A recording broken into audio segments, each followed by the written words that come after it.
നാലാമത്തെ ആഴ്ച ജൂൺ 22 മുതൽ 28 വരെ. അനുകൂലമായ ഗ്രഹസ്ഥിതി ഈ ആഴ്ചയും തുടരും. സാമ്പത്തികമായ അഭിവൃദ്ധി, കുടുംബത്തിൽ സന്തോഷം, തൊഴിൽപരമായ നേട്ടങ്ങൾ എന്നിവയുണ്ടാകും. പുതിയ സംരംഭങ്ങൾ തുടങ്ങാനോ നിക്ഷേപങ്ങൾ നടത്താനോ ആലോചിക്കാം. 10-ലെ രാഹു തൊഴിൽപരമായ ചില അപ്രതീക്ഷിത മാറ്റങ്ങൾക്ക് വഴിയും തെളിച്ചേക്കാം. അത് ദീർഘകാല അടിസ്ഥാനത്തിൽ ഗുണകരമാകും. 4-ലെ കേതു ഗൃഹപരമായ കാര്യങ്ങളിൽ ചെറിയ അസ്വസ്ഥതകൾ നൽകിയേക്കും, ശ്രദ്ധിക്കേണ്ടതാണ്.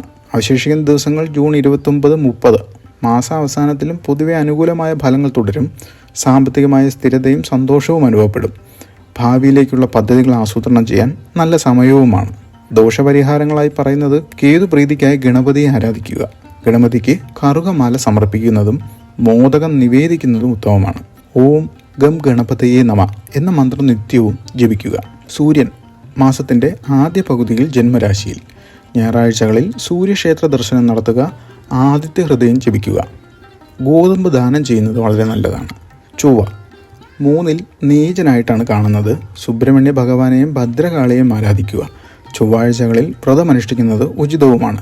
നക്ഷത്രാധിപനായ ചന്ദ്രനെ പ്രീതിപ്പെടുത്താൻ തിങ്കളാഴ്ചകളിൽ ശിവക്ഷേത്ര ദർശനം നടത്തുക. ശിവൻ ധാരയോ പാലഭിഷേകമോ നടത്തുക.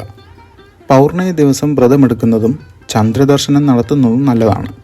പൊതുവായ ദാനധർമ്മങ്ങൾ ചെയ്യുക. പ്രായമായവരെ സഹായിക്കുക.